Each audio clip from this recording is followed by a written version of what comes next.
Just to go a little bit more into the book, so can you just tell us maybe the broad strokes? Of course, we don't want you to give away everything in the book. Yeah. How do you unlock wealth, or at least according to Wallace D. Wattles?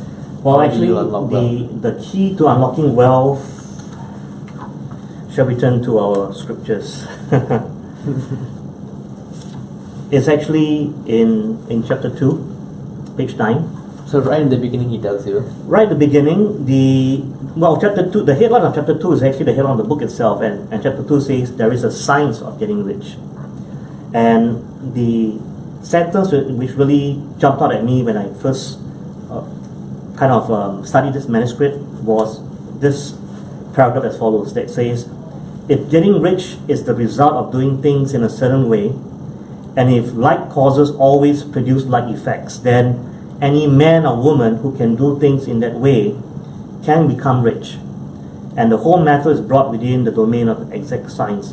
It's also worth noting the context of this statement, because before this, in the opening chapter or chapter 2, opening paragraphs, he refuted a few things. Number one, he refuted the fact that getting rich could be a matter of environment, which means some people grew up in a more privileged family, for example. So he says that getting rich is not a matter of environment, because he says that, he argues, that everywhere that you go, you see rich and poor people side by side. One rich home, one poor home, and things like that. And he also argued that the ability to do things in a certain way is not due to possession of talents. Isn't it true that a lot of times we look at someone who became successful and we say, the guy was talented. Mm-hmm. Okay. He says that studying people who have gotten rich, we find that they're all average actually.